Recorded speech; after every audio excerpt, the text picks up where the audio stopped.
Hello, नमस्कार, जय हिंद प्यारे बच्चों। मैं सुमित आप सभी का स्वागत करता हूँ आरजे सुमित एकेडमी पे। बच्चों, इस क्लास में हम लोग कर रहे थे मैट्रिक परीक्षा 2027 के लिए मैथ्स की वीवीआई ऑब्जेक्टिव क्वेश्चन, और हम लोग ऑब्जेक्टिव क्वेश्चन चैप्टर 1 का कर रहे थे। और ये चैप्टर 1 की आज जो है कि 9वीं क्लास है। अगर पिछले 8 क्लास को आप लोग नहीं देखे तो जा करके देखेंगे, काफी इंपॉर्टेंट क्वेश्चन कराया गया है। तो चलिए आज की क्लास को हम लोग शुरू करते हैं। आज का पहला सवाल है, 17/8 का दशमलव प्रसार है। 17/8 को में दशमलव प्रसार बताना है। शांत होगा, अशांत होगा, आवर्ती हो गया, या इनमें से कोई नहीं। बच्चों, पिछले 8 क्लास में जो है कि हम लोग क्वेश्चन नंबर 1 से 80 तक कर चुके हैं। अगर नहीं देखे तो जाकर के देखें, काफी इंपोर्टेंट क्वेश्चन कराया गया है। और एग्जाम में क्वेश्चन यही से फंसने वाले हैं, तो जा करके पूरे वीडियो को आप लोग देखेंगे और साथ ही साथ में आप लोग नोट्स बनाते चलेंगे। तो हमें संख्या दिया गया है 17/8, इसे हमें बदलना है। मतलब इसका हमें दशमलव प्रसार ज्ञात करना है, शांत होगा या अशांत होगा। तो शांत दशमलव प्रसार कब होगा? शांत। शांत कब होगा? जब हमें कोई भी संख्या दिया रहता है p/q के रूप में, तो इसको हम कहते हैं अंश, और इसे हम कहते हैं हर। तो जब हम हर का करेंगे अभाज्य गुणनखंड, तो हर का अभाज्य गुणनखंड अगर दो गुण दो के पावर m गुना 5 के पावर n इस रूप में रहता है, तो दशमलव प्रसार शांत होगा। या इनमें से अगर केवल 2 के पावर m भी रहता है फिर भी शांत होगा, या 5 के पावर अगर n भी दे देगा फिर भी शांत हो जाएगा। इसके अलावा कुछ भी आएगा, इस सब में भी कुछ भी अगर शामिल भी हो जाता है तो यह अशांत कहलाएगा। तो हमारा जो संख्या दिया गया है 17/8, इसमें हर में कितना है? 8 है। तो जब हम 8 का करेंगे अभाज्य गुणनखंड, तो हमें आएगा 2 के पावर 3, जो कि 2 के पावर n का, ये 2 के पावर m के रूप का है। तो ये एक दशमलव प्रसार शांत होगा, जो कि आपका ऑप्शन ए आपका राइट आंसर होगा। अगला सवाल देखो, 6/15 का दशमलव प्रसार क्या होगा? शांत होगा, अशांत होगा, आवर्ती है, इनमें से कोई नहीं है।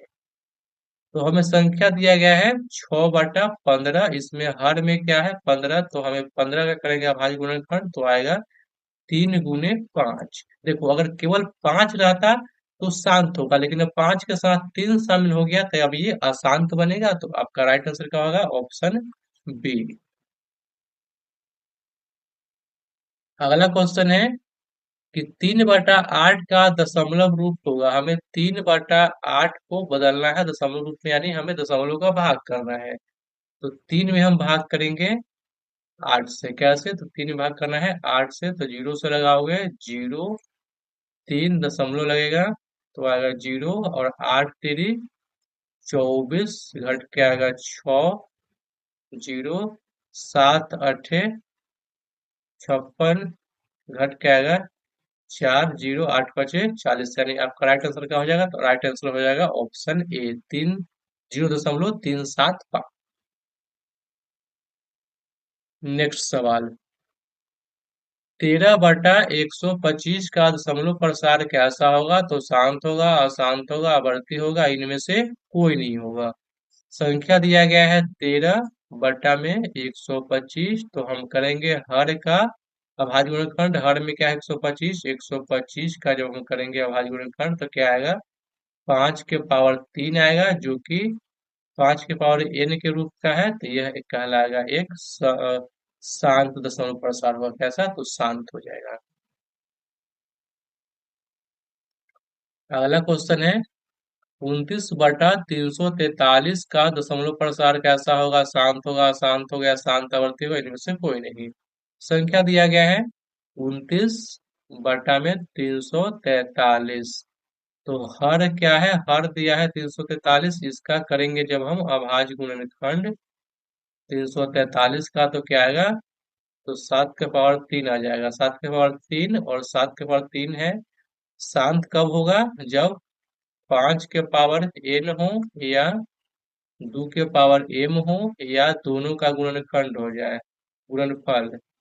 2 के पावर m और गुना 5 के पावर n, अगर ये तीनों भी रहता है इन तीनों में से कोई भी रहेगा तो शांत कहलाएगा, इसके अन्यथा कोई भी आता है तो वह अशांत होगा। तो आपका राइट आंसर क्या होगा? Option B. बच्चों कोई भी डाउट हो तो वीडियो के नीचे कमेंट कर देना, हम आपका डाउट क्लियर करेंगे अगले वीडियो में। अब क्वेश्चन क्या है कि P बटा क्यू के रूप में लिखना है, 0.7 पे लगा है रैकरिंग, इससे हमें लिखना है P बटा क्यू के रूप में। तो संख्या क्या दिया गया? संख्या दिया गया है 7 0.7 पे लगा है रैकरिंग, इससे हमें लिखना है P बटा क्यू के रूप में। बच्चों चैनल को सब्सक्राइब कर देना और अपने दोस्तों में भी शेयर करना। देखो तो इसको लिखने के लिए पी बटा क्यू के रूप में हम लोग कैसे लिखते हैं? तो दशमलव के बाद जो भी संख्या होता है उससे हम लिखते हैं, और उसके बाद जितने संख्या पे लगा हुआ है रैकरिंग उसके लिए हम नीचे नौ, उतना 9 लिखते हैं। तो इस पे एक ही संख्या दिया गया है, इस पे लगा है रैकरिंग, तो इस पे इसके लिए एक को 9 लिखेंगे, यानी 7/9। आपका राइट आंसर होगा ऑप्शन बी। अगला सवाल देखो, अगला सवाल है 23.4343 पे लगा है रैकरिंग को पी बटा क्यू के रूप में लिखना है। संख्या क्या दिया है? संख्या दिया है 23.43, इस पे लगा है रैकरिंग। हमें इसे लिखना है पी बटा क्यू के रूप में लिखना है।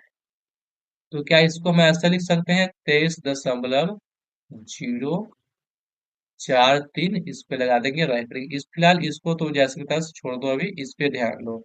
इस पे जब हम ध्यान देंगे तो इसको लिखने के लिए दशमलव के बाद जितना संख्या है उसको लिखो, और जितना संख्या पे रैकरिंग लगा है उतने के लिए 9 लिखो। तो दो संख्या पे रैकरिंग है यानी आ जाएगा 2 × 9, और इधर क्या है? तो इधर है +23। अब यहाँ से कर लेंगे हम लोग भिन्न का जोड़। एलसीएम लेंगे, एलसीएम आ जाएगा 99। 23 से गुना हो जाएगा 99 में, 23 से गुना हम करेंगे 99 में। 9×27 के 7, 9×27 और 2, 29, 18 के 8, 18 एक 19, जोड़ेंगे तो 7, 9 और 17 के 7, 9 2 11, 12 के 2, 1 1 2, कितना है? 22 77। इसमें फिर जुटेगा 43, 43 जोड़ेंगे तो 0 7 11 12 के 2 3, यानी 2320 क्या आ जाएगा? 2320, 2320/99, जो कि आपका राइट आंसर क्या है? Option A. अगला क्वेश्चन है, वह बड़ी से बड़ी संख्या जो 70 और 125 को विभाजित करे और शेष फल क्रमशः 5 और 8 दे। हमें वह बड़ी से बड़ी संख्या ज्ञात करना है जो 70 और 125 में जब हम भाग करेंगे तो शेषफल 5 बचे और 8 बचे, यानी हमें निकालना क्या है? एलसीएम, एचसीएफ ज्ञात करना है। तो एचसीएफ ज्ञात करने के लिए हमें जो शेषफल दिया है पहले उससे हम शेषफल को घटा लेंगे। तो इसमें से हमें घटाना है 5 और इसमें से हमें घटाना है 8। इसमें से घटाएंगे तो आएगा 65 और इसमें से घटाएंगे तो आ जाएगा 117, यानी इन दोनों का हम जब हम एचसीएफ निकालेंगे तो एचसीएफ आ जाएगा 13, जो कि आपका राइट आंसर क्या हो जाएगा? Option A. अगला सवाल है कि प्रत्येक धनात्मक समपूर्णांक का रूप होगा। इसमें हम किस ऑप्शन में q का मान हम कुछ भी रखेंगे तो हमें एक सम संख्या प्राप्त हो। क्या हो? तो हमें एक सम संख्या प्राप्त हो। तो अगर हम q का मान हम क्या ले सकते? q का मान हम कुछ भी ले सकते हैं, 1 2 3 4, हम कुछ भी q का मान ले सकते हैं। तो ऑप्शन अगर हम ए चेक करते हैं, ए में हम q का मान अगर 1 रखते हैं तो 2 × 1 आएगा 2। इसमें हम q का मान अगर 2 रखते हैं तो 2 × 4। इसमें हम q का मान अगर 3 रखते हैं तो आएगा 6। यानी इसमें हम q का मान कुछ भी रख रहे हैं तो हमें एक सम संख्या प्राप्त हो रहा है, यानी मेरा जो आंसर होगा राइट हो जाएगा ए। अगला सवाल, प्रत्येक धनात्मक विषम पूर्णांक का रूप होगा। अब हमें विषम का याद करना है, यानी इसमें हम q का मान किसमें हम कुछ भी रखेंगे तो हमें हमेशा एक विषम संख्या प्राप्त हो। q का मान हम कुछ भी ले सकते हैं, 1 2 3 4, हम कुछ भी ले सकते हैं। और ऑप्शन ये चेक करते हैं तो इसमें तो सम आता है, तो ऑप्शन होगा नहीं, ऑप्शन बी चेक करो तो बी में हम क्यू का मान अगर 1 रखेंगे तो आएगा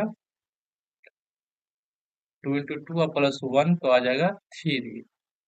फिर इसमें हम क्यू का मान 2 रखते हैं तो 2 दूना 4 एक 5, हमें एक विषम संख्या प्राप्त हो रहा है। ऑप्शन सी चेक करो।